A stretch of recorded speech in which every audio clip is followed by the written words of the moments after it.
Seigneur pour ce soir. C'est encore une grâce et une opportunité que le Seigneur nous a donné d'être ensemble et de partager quelques petites connaissances sur la confection et la gestion des couveuses. Avant de continuer, je vais demander à notre papa, s'il vous plaît, si vous pouvez prier pour nous avant de continuer. Amen. Notre Père et notre Dieu, nous te disons merci pour cette opportunité que tu nous as donnée. Toi qui as dit dans ta parole que ce qui ne travaille pas de marche. Nous sommes en train de faire cette formation pour pouvoir exercer, pouvoir faire quelque chose pour ta gloire. Papa, nous te disons merci pour l'homme que tu as choisi pour nous donner cette formation pour nous livrer ce secret. Et disons merci pour mes frères pour nous donner le temps pour recevoir cette formation. Seigneur, nous sommes là pour apprendre de toi. Nous savons que toi, tu es un bon Dieu qui est disponible pour nous donner cette connaissance. Nous prions que tu utilises ton serviteur puissamment ce soir pour nous faire expliquer les choses et que tu nous donnes un cœur pour comprendre. Papa, nous sommes là pour apprendre et exercer. Et nous prions que toi, le bon maître, nous enseigne ce soir au nom de Jésus. Dans le contexte de tout ce temps que nous allons passer, commence avec nous et finis avec nous, papa, parce que tu es le Dieu alpha et oméga. Père Tout-Puissant, sois béni. Que soit l'honneur et la gloire, c'est au nom de Jésus que nous t'avons parlé. Amen. Donc, bonsoir à tous. Les semaines ou les mois passés, on était ensemble. Et nous avons essayé de partager certaines choses sur l'élevage. Nous avons commencé avec l'élevage des pétards. Donc, avant ça, nous avons vu les différentes attitudes qu'un chrétien qui veut entreprendre doit avoir avant de s'immerger vraiment dans l'entrepreneuriat. Et après, nous avons parlé sur l'élevage de la pintade. Nous avons vu différents points sur l'élevage de la pintade, les différentes races, je crois bien. On a parlé sur les maladies, la prophylaxie, le bâtiment, la poussière, le chauffage. Tous ces points, nous avons parlé là-dessus. Et j'espère qu'il y a parmi tous ceux qui ont déjà commencé à élever les pintades quand même. Ok. Sinon, il n'y a pas de problème. Bientôt, ça va débuter. Et aujourd'hui, nous allons parler sur la confection de couveuses. Comme je vous ai promis, avant de continuer les autres parties, on va parler sur la confection de couveuses. Parce que la couveuse, elle est très importante pour celui qui veut se lancer vraiment en agriculture. Parce que vous allez arriver à un certain moment où vous avez besoin de faire la reproduction. Oui.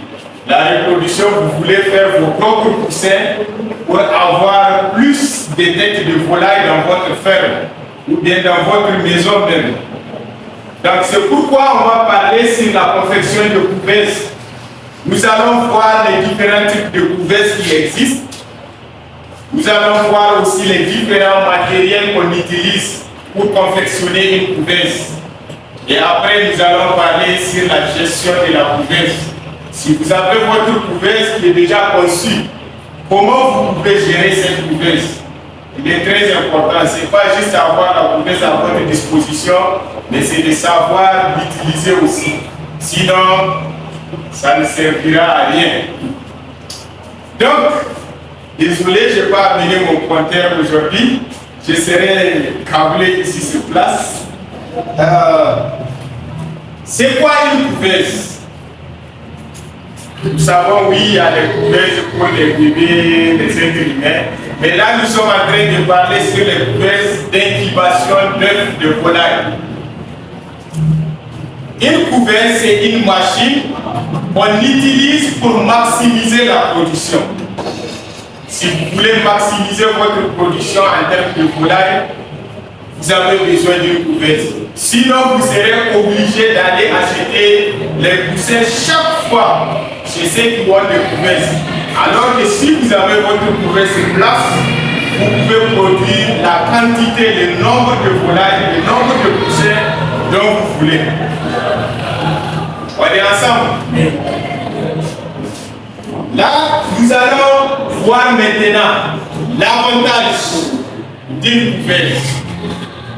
Comme je l'ai dit dans la définition, ici, l'avantage de la couveuse, ce n'est rien d'autre que d'avoir un nombre élevé en termes de production, de maximiser, d'avoir beaucoup de poussins, beaucoup de poulets, beaucoup de pétales, beaucoup de oies, beaucoup, tout ce qui est oiseaux qui font des œufs.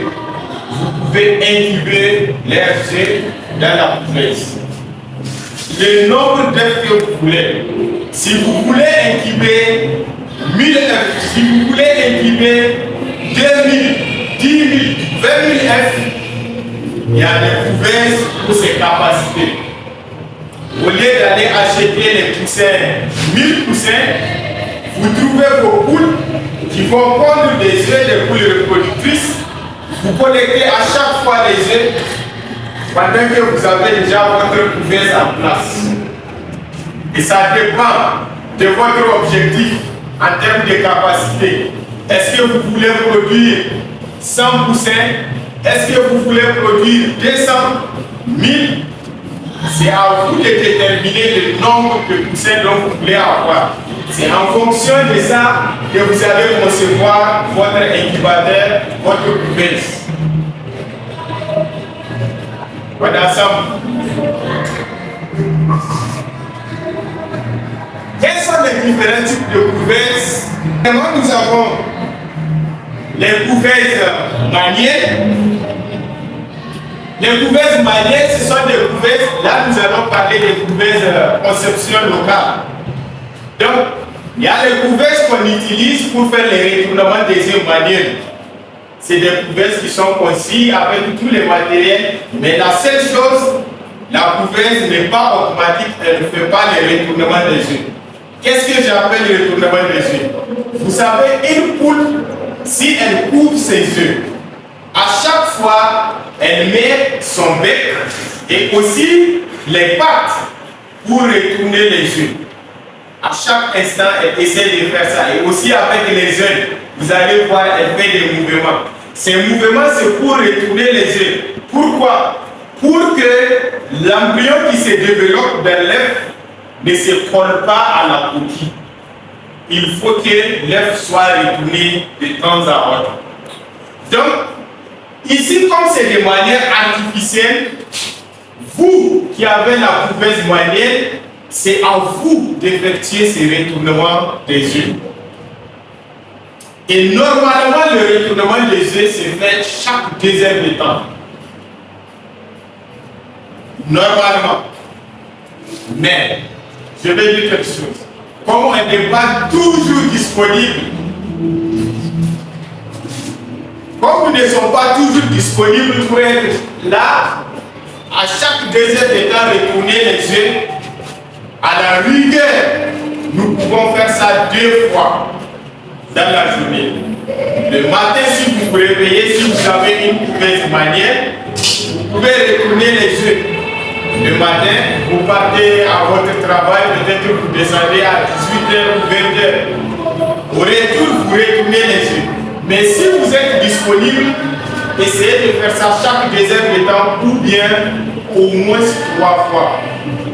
À défaut de 3 fois, c'est 2 fois. Une fois, c'est pas bon. Sinon, l'embryon va se coller à l'œuf et là, vous allez avoir des avortements d'œufs. L'embryon va avorter. Et malheureusement, vous n'aurez pas les poussins. Les poussins ne seront pas au rendez-vous à la fin. Vous risquerez d'échouer votre incubation. Donc, le retournement est très important si vous avez écouté par l'être humain qui doit faire le retournement. Par exemple, si nous avons nos œufs qui sont là, par exemple, j'ai un œuf, supposons que c'est un œuf comme ça. Donc, vous savez, un œuf, il y a la partie pointue et il y a l'autre partie qui a la poche de l'œuf.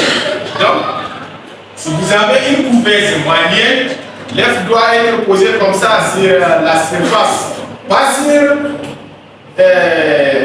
le bord qui est pointu, mais sur la surface. Et maintenant, au retournement, vous allez retourner ça sur l'autre face. Au troisième retournement, l'autre face. À chaque fois, vous retournez. Si aujourd'hui c'est sur la face A, donc au deuxième retournement, c'est la face B. C'est très important.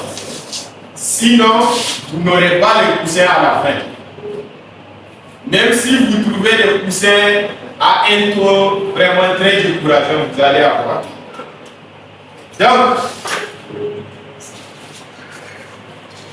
votre couvercle manuel, la plupart des temps, c'est pour les débutants qui sont aussi disponibles en temps, qui ne sont pas trop chargés, qui ont le temps pour retourner les yeux.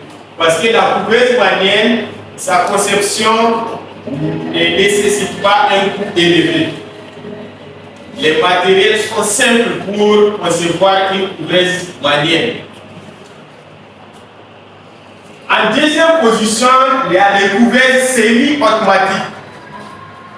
C'est quoi une couvercle semi-automatique? C'est une couvercle dont le propriétaire de l'éleveur peut faire les retournements des yeux en une seule fois. Il n'a pas besoin de prendre F par F pour faire les retournements. Mais en une seule touche, il peut retourner les yeux. Vous comprenez? Donc c'est pourquoi vous voyez ici, par exemple, ça, l'autre que vous voyez, c'était je ne vais pas dire ma deuxième couvercle. Dans toute ma vie, quand j'avais commencé, c'est ma deuxième couvercle, là où vous voyez, il y a déjà des coussins dedans.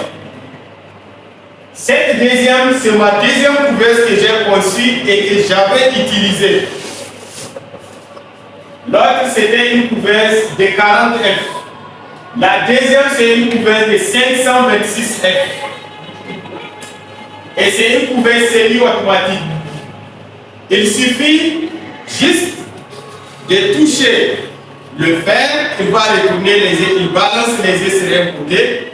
Maintenant, dans la soirée, si vous voulez faire ça 2 fois, vous touchez encore le fer, ça retourne de l'autre côté. Vous n'avez pas besoin de prendre les 526 F, faire les retournements. Cher à la conception par rapport à la couvercle automatique, mais plus cher par rapport à la couvercle manuelle. Donc, à chaque fois, si vous commencez peut-être avec une couvercle manuelle, évoluer avec une couvercle semi-automatique pour continuer à grandir.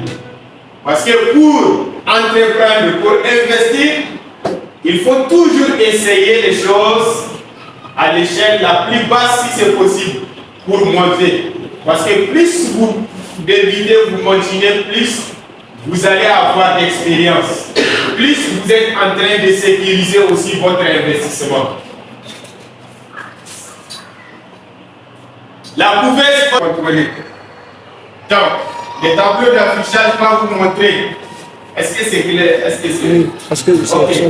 Donc, vous allez voir, par exemple ici, là où c'est un peu rouge, c'est les tableaux de bord qui affichent tout ce qui se passe à l'intérieur de cette couvercle. C'est une petite couvercle de 112 F. C'est automatique, entièrement automatique. Elle va te dire exactement le taux d'humidité à l'intérieur de la couvercle. Il va te dire aussi la température. C'est combien de degrés Celsius à l'intérieur de la couvercle pour que tu puisses contrôler la température, que tu puisses donner la température qu'il faut pour les œufs. Parce que les œufs exigent une température pour que l'embryon se développe et qu'il donne des poussins. Et le retournement aussi est contrôlé. À chaque 2 heures de temps, vous allez voir les plateaux d'œufs vont se retourner d'eux-mêmes. Ils vont se balancer en avant, en arrière, en avant, en arrière. C'est automatique. Vous mettez vos œufs, vous partez dans vos activités. La seule chose, c'est de venir contrôler, voir est-ce qu'il n'y a pas eu de déprogrammation au niveau de la programmation dont vous avez fait pour votre incubateur. Parce qu'il arrive des moments, il y a des situations qui se passent, il peut se déprogrammer. Ou bien avec des problèmes d'électricité, vous avez besoin de contrôler de temps en temps. Mais vous n'êtes pas obligé d'être là tous les temps pour chaque jour. Et la deuxième chose aussi qui nécessite votre présence, c'est pour le contrôle de l'humidité. Parce qu'en bas, il y a un bac d'eau. On met de l'eau dedans qui produit cette humidité. Donc si l'eau finit et que vous ne savez pas, avec la température qui est là, les œufs vont cramer. Et malheureusement aussi, l'embryon va mourir. Vous n'aurez pas le poussin dont vous attendez aussi. Donc voilà. Et ça, c'est une petite couveuse automatique. Voilà donc je ne vais pas dire des grandes couveuses, mais des grandes couveuses, des couveuses moyennes qui sont automatiques. Ça c'est mes incubateurs actuels que j'utilise pour la reproduction. C'est une capacité de 6000 œufs. Donc, je ne vais pas, comme on a perdu beaucoup de temps, je ne vais pas. Donc, c'est des incubateurs d'une capacité de 6000 œufs purement automatiques. Si on met les œufs, c'est fini. Il suffit juste de venir un peu contrôler, comme j'ai dit, avec la couveuse, voir est-ce que au niveau de l'eau, qu'est-ce qui se passe? Est-ce qu'il n'y a pas eu de dérèglement au niveau du réglage dont vous avez fait, ou bien de problèmes électriques ou certaines choses? Mais elle est automatique. Vous mettez vos œufs à la date prévue, vous aurez vos poussins. Si vous mettez les œufs qui sont bons, bien sûr, il faut d'abord des œufs qui sont fécondés, qui n'ont pas pris beaucoup de temps avant d'être mis dans la couveuse. Et là, vous aurez vos poussins. Elle donne tous les éléments qu'il faut pour que vos œufs arrivent à être bien équilibrés.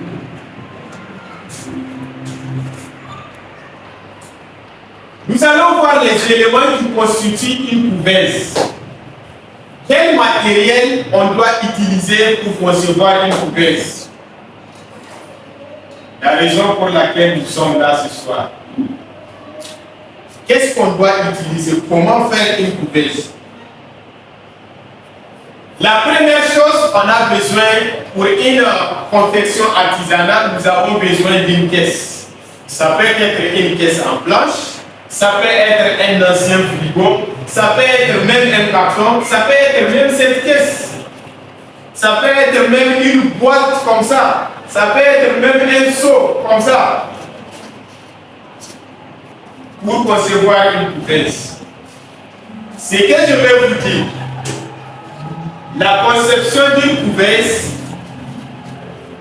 ce qui est plus important, c'est de donner une température qui est contrôlée dans l'intervalle qu'il faut, je vais les œufs, et aussi qu'il y ait d'oxygène à l'intérieur de la couveuse, c'est-à-dire que l'air doit être recyclé à l'intérieur de la couveuse. Et la dernière chose, le retournement des œufs. Si vous avez ces 4 choses, vous avez une couveuse. Une température qui est contrôlée dans les normes, l'humidité dans les normes, qu'est-ce que j'ai dit? Le retournement aussi qui est contrôlé, mais aussi la présence d'oxygène, donc l'air qui est recyclé à l'intérieur de votre couveuse. Si vous manquez une chose, vous allez avoir des difficultés à incuber vos œufs. Ils sont ensemble, ils se complètent. La température, l'humidité, le recyclage de l'air pour qu'il ait de l'oxygène et le retournement des œufs. La caisse, j'ai dit, c'est un matériel juste qui est utilisé, qui peut contenir la température, l'humidité et qui peut faire entrer l'air et le faire ressortir aussi. D'une manière très simple.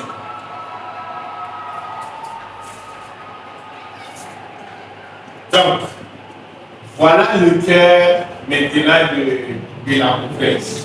C'est le cœur de la couverture. Si vous voulez concevoir une couverture, voilà son cœur. Si vous n'avez pas ces choses, vous n'avez pas de couverture. C'est ce qu'on appelle les thermostats. Les thermostats, c'est le matériel utilisé pour une couverture manuelle, semi-automatique, ou bien une couverture entièrement automatique. C'est parmi ces éléments que vous allez choisir. Si c'est une couverture, ok, je vais m'approcher. Si c'est une couverture manuelle que vous voulez concevoir, vous allez utiliser ça.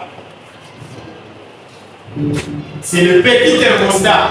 C'est ça que vous allez utiliser parce que lui, son travail, c'est d'afficher la température uniquement. Il donne juste le contrôle de la température.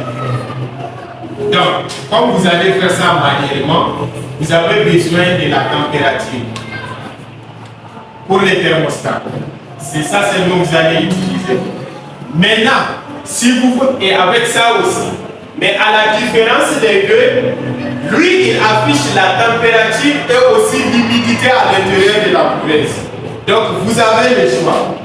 Soit vous utilisez ça, ou bien le deuxième.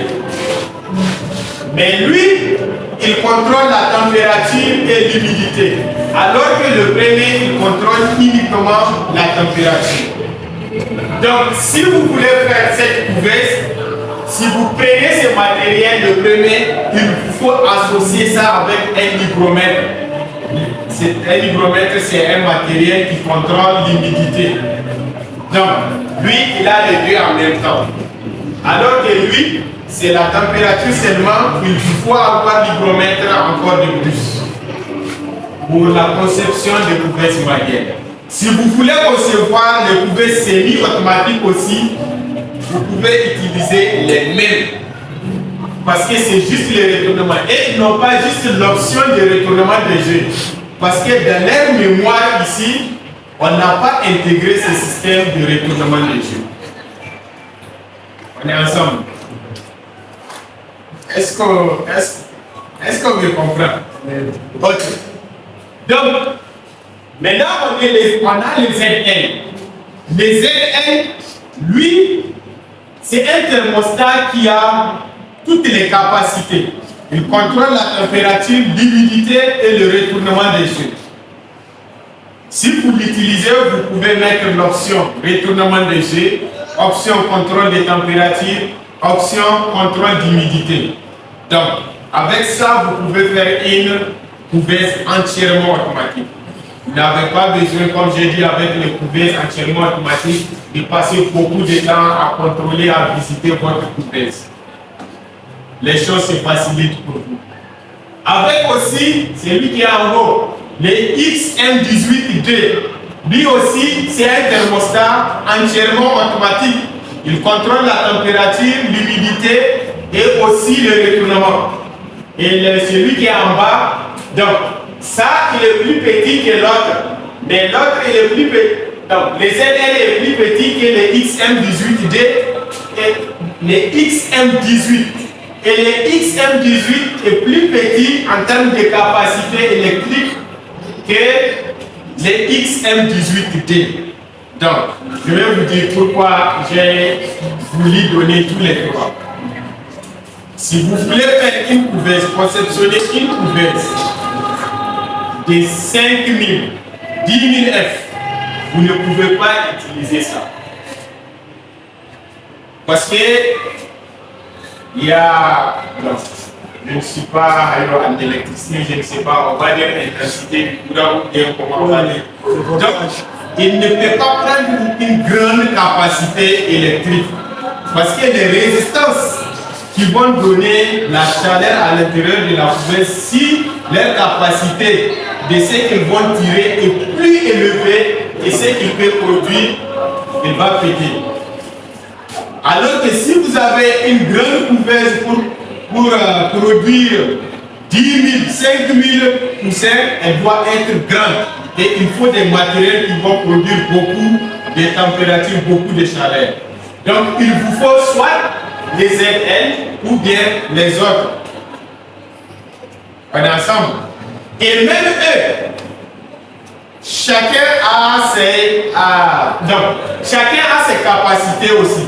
Mais pour vous dire après, si vous voulez faire jusqu'à 10 000 F, vous pouvez utiliser ça. Ça, vous pouvez le faire jusqu'à 5 000 F avec celui-là.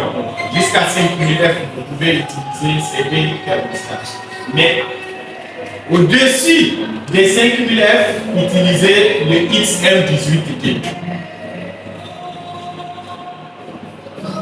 C'est le cœur de la couveuse. C'est ça qui va contrôler l'activité de votre couveuse. C'est ça qui va donner ce qu'il faut à votre incubateur. Et ils sont disponibles ici au Niger. Il y a beaucoup de boutiques de vente, des matériels de levage ici même à Niamey. Donc après, je vais vous donner même les contacts. Si vous voulez, vous pouvez acheter avec eux pour confectionner vos propres couveuses.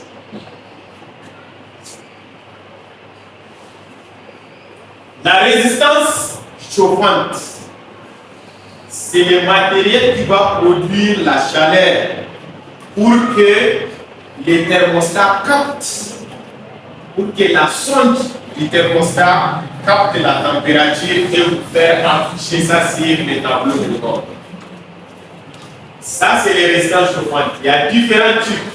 Il y a les petites résistances, il y a les résistances circulaires et il y a les autres types de résistances. Et leur seul rôle, c'est de produire la chaleur, la température. C'est comme les types chauffe-eau. Vous savez qui connaissent tous, bon, nous tous on connaît. Donc c'est comme des chauffe-eau. Mais ici, nous, ce n'est pas l'eau qu'on chauffe. Nous, on veut qu'il dégage la chaleur à l'intérieur de notre incubateur. Donc c'est ces matériels qu'on utilise. Et l'hygromètre, quand j'ai présenté les thermostats, je vous ai montré les thermostats qui ont en même temps l'hygromètre pour contrôler l'humidité. Mais le petit qui n'a pas l'hygromètre, lui, si vous voulez le mettre, il faut l'associer avec cet hygromètre. Parce que vous voulez savoir les taux d'humidité à l'intérieur de la couveuse et aussi la température. Donc, il faut l'associer avec ces matériels pour contrôler l'humidité. Lui, il va vous donner les taux d'humidité exacts à l'intérieur de votre incubateur. Actuellement, si on laisse ça dans la salle ici, il va nous donner exactement les taux d'humidité dans cette salle. Et nous avons ce qu'on appelle brumisateur. Le brumisateur aussi, c'est un matériel, par exemple, pour ceux qui veulent concevoir des grands incubateurs, donc des moyens incubateurs, je vais dire, parce que pour les grands incubateurs, lui-même, il ne peut pas gérer.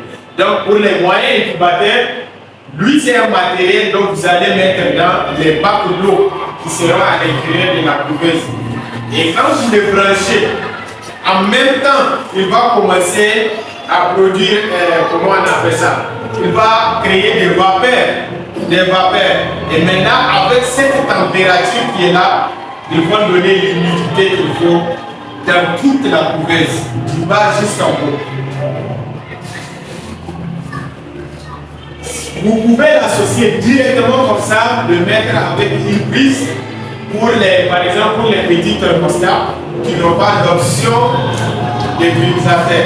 Mais pour par exemple les ZL, les XM18 et les XM18T, vous pouvez les connecter directement avec votre thermostat. Et c'est le thermostat qui va les contrôler. Le thermostat va lui dire non, l'humidité est en train de descendre. Il faut te démarrer. Et directement, il se démarre. Quand les taux d'humidité arrivent au seuil, le thermostat va lui communiquer. On est au seuil de notre taux d'humidité. Il faut arrêter. Et lui, il va s'arrêter. C'est automatique. On est ensemble. Et l'autre chose, c'est le moteur de retournement des yeux. Si vous concevez une couverture automatique, il vous faut le moteur de retournement des yeux. C'est ça qui va faire retourner vos yeux pour les faire balancer. Oui. Maintenant, ces 2 heures de temps, il faut retourner les yeux. Il va commencer qui cap. Il faut revenir. Si tu arrêtes, c'est bon. C'est encore 2 heures, retourne. C'est automatique. Le thermostat va lui communiquer tout ce qu'il doit faire. Est-ce qu'il le lève pour retourner les yeux? Est-ce que c'est bon? C'est ces moteurs de retournement qui retournent les yeux. Il y a les petits moteurs de retournement des yeux pour les petites capacités. Par exemple, je vous ai montré la petite couverture de 112 F. C'est ce type de moteur de retournement. Mais pour les grandes capacités, jusqu'à 10 000 F, vous pouvez utiliser ce moteur de retournement des yeux. Puis il va retourner vos yeux dès que les thermostats lui communiquent qu'il faut retourner les yeux.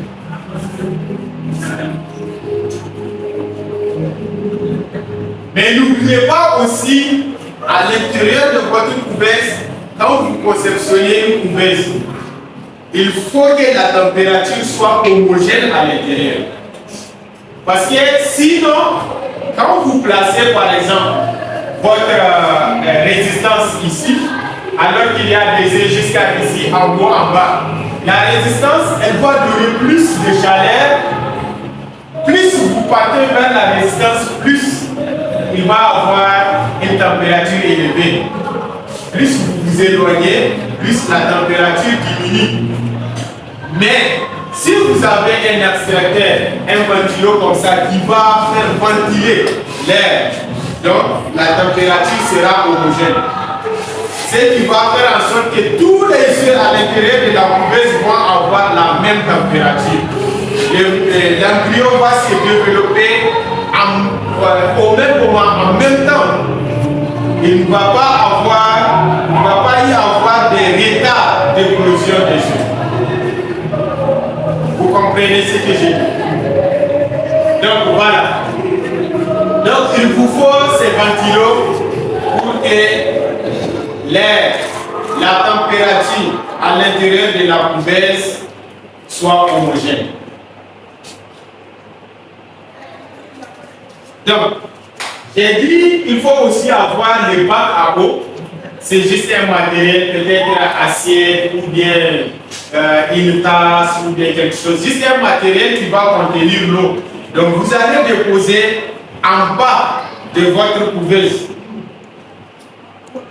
Donc, avec la température, si vous avez utilisé le climatiseur aussi, oui. Si c'est une petite couverture, vous n'avez pas besoin de climatiseur. Donc, si aussi c'est automatique, voilà, vous avez besoin de ce climatiseur et vous mettez le climatiseur dans votre bac à eau, dans l'eau. Et lui, il va produire cette vapeur qui va créer l'humidité à l'intérieur de la couverture. Il vous faut des alvéoles à F. Les alvéoles, c'est les matériels dans lesquels on met les œufs. Mais là, nos alvéoles, ce n'est pas les alvéoles en carton. C'est des alvéoles en plastique. Parce que si vous mettez les alvéoles en carton avec une humidité, ce n'est pas bon. Parfois, il peut y avoir même des moisissures à l'intérieur de la couverture à cause de ces cartons qui sont en train d'avoir un peu d'humidité élevée. Donc, il vous faut des alvéoles en plastique. Et les alvéoles, il y a plusieurs types. Il y a les alvéoles de 88F, il y a les alvéoles de 30F, il y a plusieurs types. À vous de choisir en fonction de votre couverture. Quel type d'alvéole ma couverture peut prendre? Ou bien la couverture que je vais concevoir, je vais utiliser quel type d'alvéole? C'est à vous de déterminer ça. Ok, je vais revenir un peu en arrière. Si vous utilisez des alvéoles, par exemple pour les alvéoles, vous ne pouvez pas déposer les œufs sur la surface. Vous êtes obligé de les poser sur cette zone pointue. Donc la zone pointue sera dedans et l'autre partie qui contient l'air, donc la poche d'air, elle sera en haut.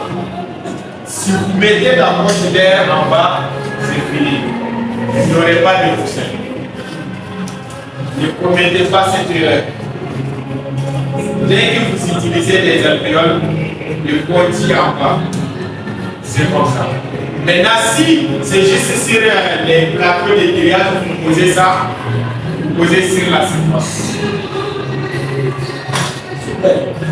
Dans ce cas, le si c'est pour utiliser pour ça, il faut le faire comment se fait l'automation pour les gens pas se faire la poche d'air? Ok. Si vous utilisez les alvéoles, ce qui est sûr, c'est pas pour un retournement manuel. Avec les mauvaises manières, vous n'utilisez pas les alvéoles comme ça. C'est soit pour les couveuses semi-automatiques ou automatiques. Vous comprenez ce que je veux dire? Donc, avec les alvéoles, vous n'avez pas besoin de toucher les yeux. Le retournement se fait par exemple, je vais juste vous montrer. Par exemple, ça, les yeux sont à l'équilibre comme vous les avez posés sur le matériel. Donc, pour les retournements, le moteur de retournement, lui, il va les balancer sur un câble, par exemple, comme ça. Et après, il les balance sur ses sens. Et déjà, le retournement est fait. Et ça dépend des couveuses. Il y a des couveuses qui peuvent faire ça une seule fois et il y a d'autres qui font ça 2 fois. Vous comprenez? C'est pas qu'il va retourner ça à une rotation de 360 produits de fois, n'est-ce pas? Non. Il ne fait pas les 360. Voilà. C'est bon? Merci. Donc, on va voir comment faire l'assemblage des différents matériels de cette couveuse. Mais avant de faire ça, je vais essayer de parler sur la gestion de la couveuse et là on ferme tout ce qui est projection pour aller à la pratique. Voilà. Comment faire la gestion de la couveuse? Vous avez déjà conçu votre couveuse, elle est là à votre disposition. Maintenant, comment gérer cette couveuse? Comment faire les réglages? Quels sont les paramètres pour la température? Quels sont les paramètres pour l'humidité aussi? Et quel type d'œuf tu peux incuber? Et à quel moment faire le tirage des œufs? Parce qu'il y a des œufs fécondés, il y a des œufs aussi qui ne sont pas fécondés, les œufs blancs, qu'il faut faire retirer à un certain temps. Voilà. Pour le contrôle de la température, il faut savoir que les œufs ont besoin, donc je vais spécifier, les œufs de poule et les œufs de pétard, ils ont besoin d'une température de 37,5 degrés. C'est la température moyenne, 37,5 degrés. C'est ce que vous voulez que vos œufs aient en température. Maintenant, si vous avez la couveuse au niveau des réglages, comme la couveuse, c'est un thermostat qui se chauffe et après, quand le thermostat constate que la température est arrivée à la norme, lui, il va couper. Mais même s'il coupe, le thermostat a toujours emmagasiné cette chaleur. Il va continuer à produire pendant quelques minutes ou bien pendant quelques secondes. Donc, quel qu'en soit, vous allez voir, la température va continuer, elle va dépasser de temps à autre les 37,5 degrés. C'est pourquoi, en fonction des couveuses aussi, on met un intervalle pour la température. Par exemple, je peux dire, ok, ma couveuse, comme tu es une petite couveuse, donc, et aussi, le thermostat peut produire, pas le thermostat, la résistance, elle peut produire beaucoup de chaleur. Je vais te régler dans l'intervalle de 37,4 à 38. C'est-à-dire, dès que la température baisse à 37,4, il faut déjà démarrer la résistance pour qu'elle continue à produire la chaleur. Et dès qu'elle arrive à 37, à 38, il faut couper pour que la température n'accède pas. Donc je mets l'intervalle. Supposons par exemple, moi j'ai mis ça dans l'intervalle 37,4 et 38. Mais c'est que mon objectif, c'est d'avoir 37,5. La température d'incubation des œufs ne coule plus de 24. Et maintenant, par exemple, mes couveuses actuelles, et ils sont très sensibles. Quand vous réglez ça, même directement, vous réglez sur les 37,5. Vous n'avez pas besoin d'intervalle. À quel degré, dès qu'il sent le dépassement, ou bien le baisse, la baisse ne n'utilise pas, ou bien la baisse, il va équilibrer pour vite ramener ça à 37,5. Donc c'est pourquoi je dis ça dépend en fonction des thermostats, en fonction des types de couverts, donc il faut conserver et de leur taille aussi. L'hygrométrie, on a vu l'hygromètre, on a dit tout son rôle, c'est de contrôler l'humidité. Maintenant, comment vous allez faire ici pour produire l'humidité? J'ai dit que vous devez avoir de l'eau dans des bacs que vous allez mettre à l'intérieur de votre couverte en bas qui vont produire l'humidité, soit avec le mouvement du brumisateur ou bien avec juste la température qui va la température en collaboration, si je vais le dire, avec l'eau qui va produire l'humidité, si c'est une petite couverte. Maintenant, il faut savoir, quand vous commencez l'incubation, vous débutez l'incubation, pour les couverts qui sont moyennes, la température doit être 60. Et jusqu'à même les couverts de 112 F que j'ai présenté là, la température l'humidité doit être 60 degrés. 60%, le taux d'humidité. Ça, c'est au début de l'incubation. Maintenant, par exemple, je prends l'exemple des œufs de poule. Les œufs de poule, leur date d'éclosion, donc le nombre de jours qu'ils prennent pour l'éclore, dans la norme, c'est 21 jours. Mais avant les 21 jours, parfois les œufs vont commencer même à éclore le 19e jour, le 20e, le 21e jour, tous les œufs sont éclos. Vous avez les poussins, tous les poussins le 21e jour. Maintenant, quand il arrive au 18e jour, en ces temps, les œufs ont besoin de plus d'humidité pour que la coquille puisse être même, je peux le dire, pour qu'elle ne soit pas trop dure, pour que les poussins, les becs de poussins arrivent à bien casser la coquille et sortir de l'air. Donc, l'air a besoin de plus d'humidité. Et il ne peut pas avoir cette humidité si vous ne mettez pas l'eau, peut-être avec aussi ces brumisateurs. Donc, au 18e jour, ayez une humidité qui sera au-dessus de 60, au moins 65, jusqu'à 70, jusqu'à 75% d'humidité pour les 3 derniers jours, les 4 derniers jours d'éclosion. À partir du 18e jour pour les œufs de poule, il faut augmenter soit la surface de l'eau. Ok, je vous joue une petite parenthèse. La majorité des couveuses, pour augmenter le taux d'humidité, surtout ceux qui ont les bacs simples, pour augmenter le taux d'humidité, il faut juste augmenter la surface de l'eau. Pas la profondeur d'eau, pas la quantité d'eau, mais la surface. Plus vous augmentez la surface de l'eau à l'intérieur de la couverte, plus l'humidité augmente. Un exemple.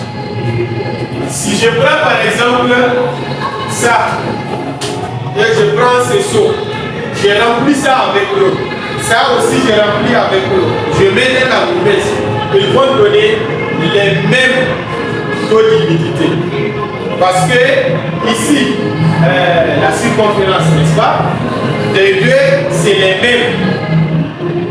Ils vont produire les mêmes taux d'humidité. Mais si je prends quelque chose qui est plus vaste que ça, je mets l'eau, même si ce n'est pas en profondeur, ça n'atteint pas la quantité en profondeur de ça, il va produire plus d'humidité que celui qui a le maximum d'eau en profondeur. On comprend ce que je veux dire. Donc si vous mettez par exemple, vous confectionnez votre poubelle et vous constatez que le taux d'humidité n'est pas arrivé au taux dont vous voulez, essayez de changer votre bac pour qu'il ait l'humidité. Au début d'incubation, elle doit être à 60%.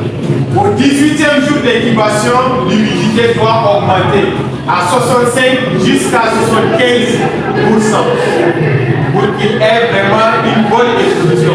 Si vous voulez avoir un bon taux d'évolution.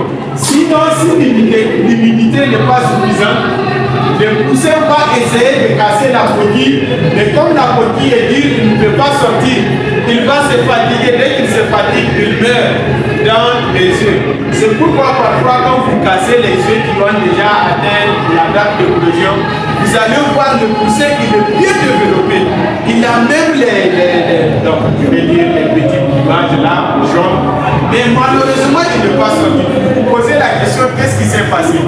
Mais parfois, c'est à cause de cette coquille qui est dure.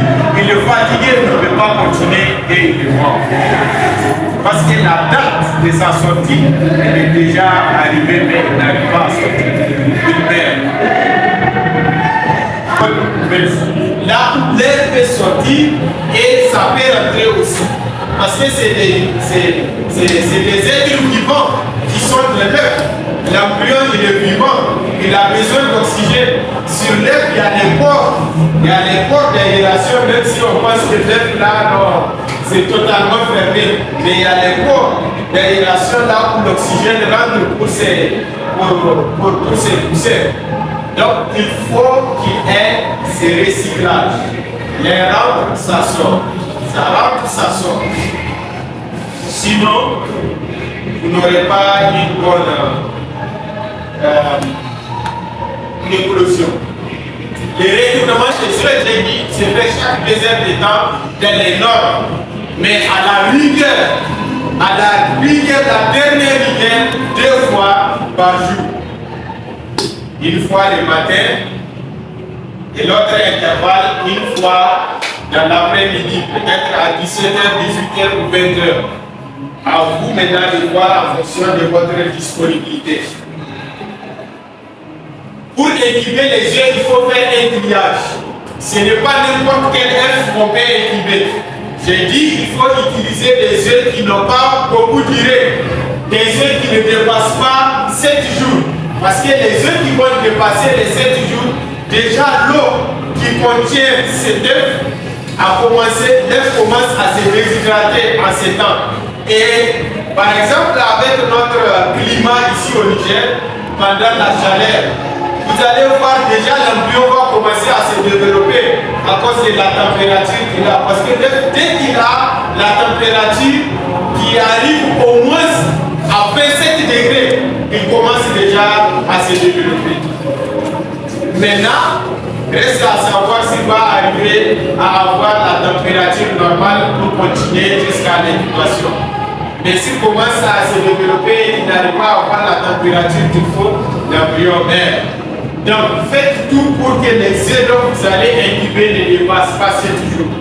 Moi, chez moi, je ne laisse pas les œufs dépasser 5 jours. Dès que j'ai les œufs, même si j'essaie de les collecter, ça ne dépasse pas 5 jours. 5 jours, je mets les œufs dans l'incubateur. Je démarre l'incubation. Pour avoir un bon taux d'évolution, pour être satisfait. Parce que ça ne sert à rien de mettre beaucoup d'œufs dans la mauvaise et ne pas avoir un bon taux d'évolution. C'est mieux de mettre un peu et avoir le maximum de taux d'évolution. La deuxième chose, j'ai dit qu'il faut savoir que les œufs doivent être disposés sur le côté pointu. Quand vous utilisez les alvéoles dans les couveuses automatiques. Maintenant, si c'est juste sur les grillages d'incubation pour les couveuses manuelles, c'est sur la surface et non sur le côté pointu.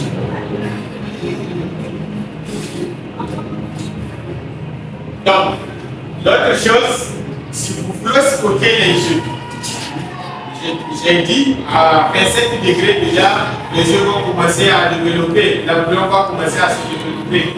Mais si vous les déposez aussi dans une température 15 à 18 degrés, le bouillon ne va pas vite se développer. Vous pouvez garder les jeux jusqu'à 10 jours, jusqu'à 12 jours, il n'y aura pas de problème. Mais il faut avoir une climatisation connaissant la réalité de notre pays.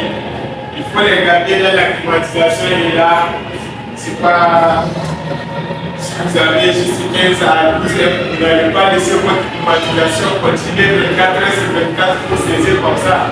Donc voilà. Le mirage des œufs. Donc vous mettez les œufs dans l'incubateur.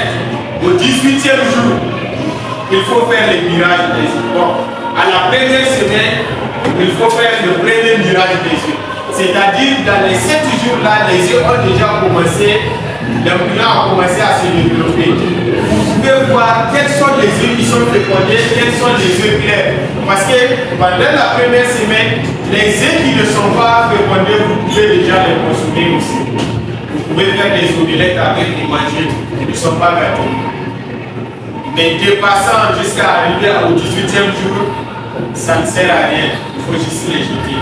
Parce que la température les a tellement chauffés qu'ils vont commencer à sentir une odeur. Il y a certains qui peuvent manger ça même au 18e jour, mais quand même ils vont commencer à sentir pendant cette flamme.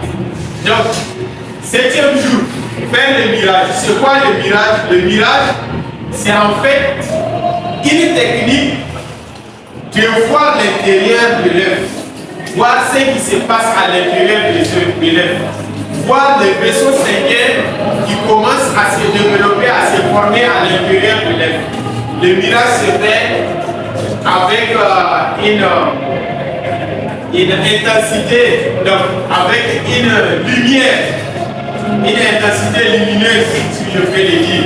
C'est avec ça qu'on contrôle les œufs pour voir est-ce que l'œuf peut féconder ou bien c'est un œuf clair. Vous pouvez le faire même avec la source de lumière du téléphone. Vous prenez l'œuf, vous prenez par exemple l'espace pointu en bas, ou bien vous prenez ça sur le côté. Par exemple, vous prenez comme ça, le pointier ici, l'autre partie comme ça, vous mettez votre lampe en bas, vous éclairez l'œuf. Vous pouvez voir ce qu'il y a dans l'œuf.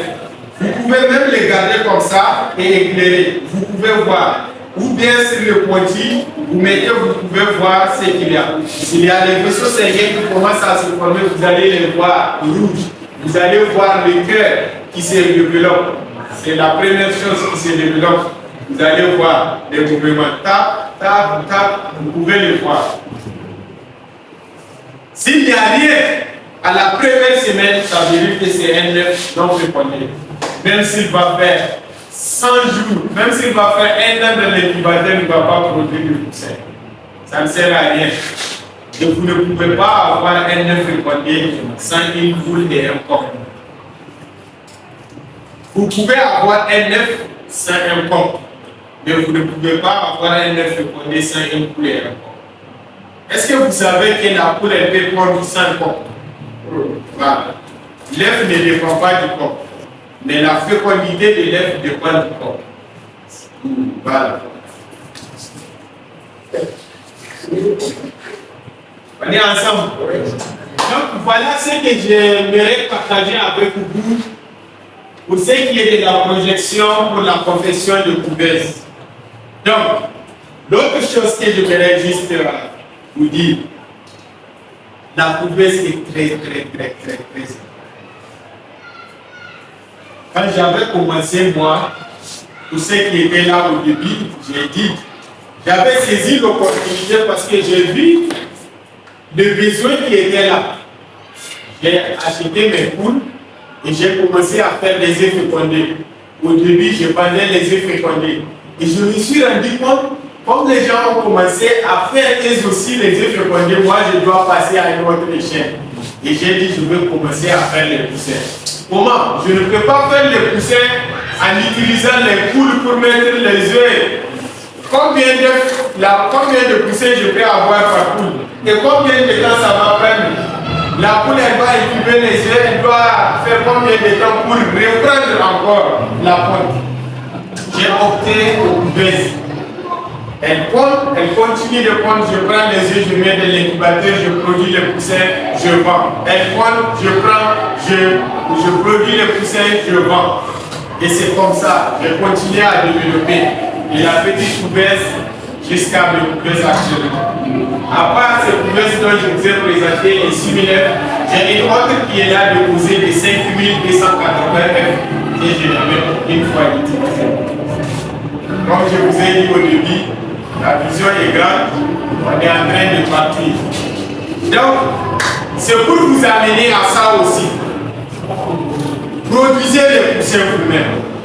Si vous voulez faire la production de la chair, produisez les poussins de vous-même. Si vous dites que vous allez prendre les poussins peut-être de la France, peut-être du Nigeria, peut-être, vous avez vu tout récemment ce qui s'est passé. Avec le coup d'État, les frontières sont fermées. Les gens ne peuvent pas aller prendre les poussins en France. Ils ne peuvent pas prendre les poussins au Nigeria. Il y a beaucoup de fermes qui ont fermé à cause de ça. Parce qu'ils n'ont pas de poussins disponibles. Mais imaginez si vous produisez vos poussins, vous ne dépendez de rien, de personne. Vous continuez à faire votre production. Vous continuez comme vous voulez. Malheureusement, jusqu'aujourd'hui, on n'a pas de très grands pouvoirs qui vont produire quelque chose de 20 000 poussins. On n'a pas ces capacités actuellement. Peut-être parmi vous ici, il va y avoir des gens qui vont relever ces défis. Et je vous assure que le besoin est là, la demande est là en poussins. Les poussins pondeuses là, jusqu'aujourd'hui, on n'a pas un pouvoir qui produit les pondeuses. Chez moi, je ne produis pas les pondeuses. Je fais certaines races. Mais les pondeuses en tant que telles, je ne produis pas. Mais le marché est là, la demande est là. Les fermes qui nous produisent les œufs de table, c'est les pondeuses qu'ils utilisent. Et ils ont besoin de poussins pondeuses pour faire fonctionner les fermes. On a besoin de fournisseurs en poussins pondeuses. On ne peut pas avoir ces fournisseurs, il faut qu'il y ait des couveuses. Il faut qu'il y ait des pouvoirs disponibles pour produire ces poussins. Et un seul poussin, si tu le commandes en France, le poussin d'un jour pour les pondeuses, il peut te coûter au moins 1250 francs. Minimum 1250 francs à plus. Et 1250 francs, c'est quand la commande est grande. Si c'est une petite commande en fonction de la place réservée dans l'avion, le prix du poussin augmente. Ça peut arriver jusqu'à 1500, jusqu'à voire plus. Imaginons si parmi vous quelqu'un a mis en place ce pouvoir, il produit ses poussins. Et il vend même chaque poussin à 1000 francs, 1000 francs. Il a une capacité de 10 000 F. À chaque 21 jours, il produit 10 000 poussins. Chaque 21 jours. Si je peux parler là, c'est rien. Et je vous assure que c'est possible. C'est possible.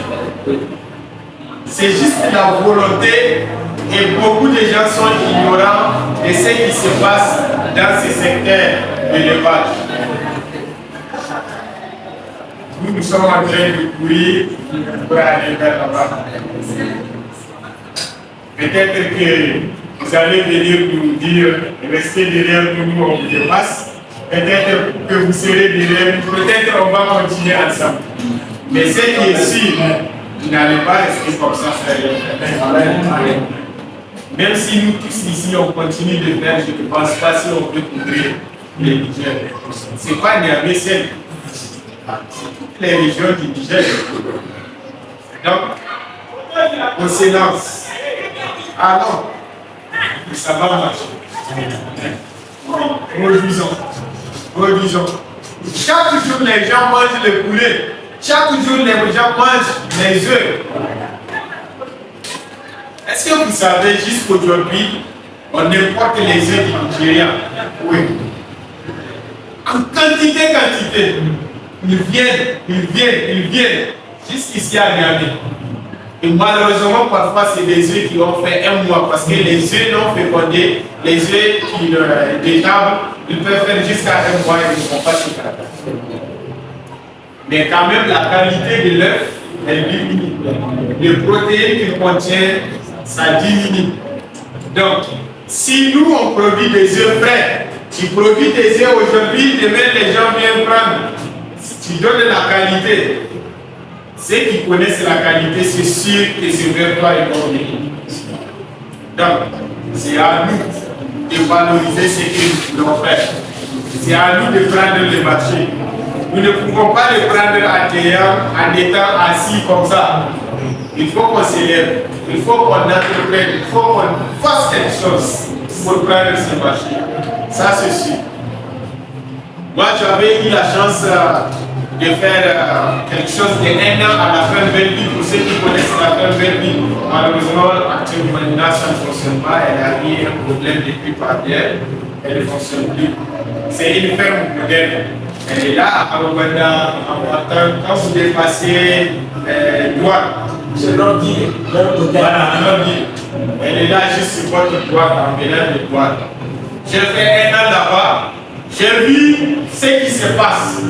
Si les œufs sont produits aujourd'hui, dans la soirée, c'est parti. Wow. Et c'est des centaines de casiers d'œufs qu'on produit. Avant que je les quitte là-bas, leur capacité des têtes de poules pondeuses qu'ils ont là-bas, c'est 41 000 têtes de poules. Pondeuses qui pondent les œufs. Mais c'est vrai, on ne trouve pas 41 000 œufs chaque jour. Parce que ça change, ce n'est pas chaque jour que toutes les poules pondent. Donc, c'est pour vous dire quoi? Nous devons juste nous engager. Et moi, j'ai vu la réalité, le besoin. Les gens prennent, ils ont besoin de quelque chose de qualité. Si vous donnez la qualité, les gens comprennent. Ils comprennent. Donc, pourquoi nous ne pouvons pas les faire? Sincèrement, j'en sors. Produisons les œufs, produisons la chair. Oui. Moi, malheureusement, je ne produis pas la chair. Mais beaucoup de gens me demandent, on a besoin de poulet pour manger, on a besoin de... Voilà. Mais c'est vrai, je ne peux pas tout faire en même temps. C'est un processus. Je dois passer par les étapes. Si je dis que je vais me lancer dans tout, ça ne va pas marcher. J'ai opté pour la reproduction actuellement. Et avec le temps, je vais courir vers tous ces secteurs-là. Les œufs de consommation, la chair, je vais aller là-bas. Et on va aller là-bas. On va aller là-bas. Donc voilà. Peut-être un jour, quand vous serez au sommet, vous allez vous rappeler de ce jour, de cette formation. Donc que le Seigneur vous bénisse. Et soyez encouragés, soyez fortifiés. Commencez avec les poules dont vous avez. Vous êtes assistés.